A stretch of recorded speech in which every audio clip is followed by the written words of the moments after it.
Hello, this is the pre-K Sunday School for this Sunday, the 10th of November. Sunday School is at 10 o'clock in the child care room. The pre-K group is using the Shine curriculum. We're studying Saul Becomes King. This is the story card that goes with it. This is the story on the back.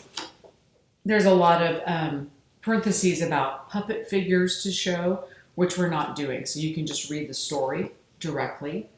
The lesson that I will send you is attached. This is, so the story summary, it's from 1 Samuel chapter 8, verses 1 through chapter 10, verse 25. The people wanted a king of Israel, and God told Samuel to anoint the person sent to him, who was Saul, who was out looking for his lost donkeys. Saul meets Samuel, and he says, "You're going to be anointed king." And, Saul's like, "But I'm nobody, right? I'm not, I'm a person, just a kid out here looking for my donkeys." So, but the people celebrated him and accepted him as their king. So one of the things I love about this story, and also for kids, is that it's this, an example of God not being interested in wealth and power and prestige, but choosing ordinary people to do God's work. And especially at this kind of very young, influential age, when princesses and things like that, and especially people with wealth, and I know for my kids, it was like what people have at their homes that was better than what we had. That was always made a big impression. But this story is saying that none of that really matters, right? And so that's a good message for them to hear. So there's a couple of different things after the story. So there's the questions on the back, which are also on page 70 of this. Actually, is that right? 69, close enough. Page 69. So the questions are things like, I wonder why Samuel didn't want the people to have a king at first. I wonder why God chose Saul to be king. I wonder how the people felt about Saul being their king. So nice questions for them to consider. There's a spiritual practice here on page 68. And I've highlighted these sections that'll be, for this lesson plan, that'll be in the room.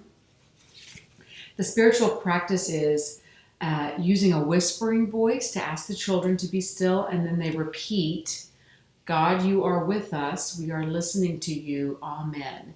And they do that in a very quiet voice. And so part of this is about like Saul listening to God, us listening to God, understanding that God is with us is kind of the main theme they're talking about, right? So even though that's not something you can see or hear necessarily, it's something we can believe. And so this soft, quiet prayer is a way to do that. It's also a way to kind of calm the kids down. Then, as another, talking about the whole God is with us thing, there is a Hebrew sign, and it's pronounced, that means here I am, like as God, here I am with you.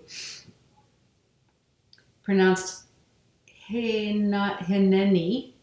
And this is what it looks like, Hineni. And that same information is up here and in the lesson. So please don't use my pronunciation.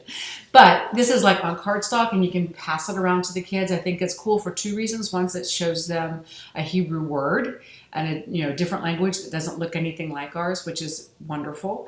And then they get to learn what that is and what that means. And so I just have one copy, but they can pass it around and talk about it and look at it. And then the activity they're doing is going to be a simple craft. It's in the Create section here on page 70, right at the top. So I have these, and this is all about the lost donkeys. I just think it's kind of a cute little exercise. I have a few pages of these, and it's got 3 little donkeys on it that are lost. And then I have these small Post-it notes. I've cut them in half, so there's a lot of different little colors, and what they're going to do is they're going to use the Post-it notes to cover up all 3 of their donkeys. So they're hidden, basically, and you can look underneath the post-it notes and find their donkeys. And they can share these with each other, put their names on them, keep them. If they don't want to take them home, that's fine. Keep them in the classroom, and I'll put them on the bulletin board. So all these materials will be in the classroom. And if you want to do anything else from the lesson, that's great too. And hopefully we have the resources you'll need for that in there. And in the past, when we've talked about people being anointed, we have brought in some oil, and I think there actually might still be some in there. Just a little messy, and I'm just trying to do something different this time as well.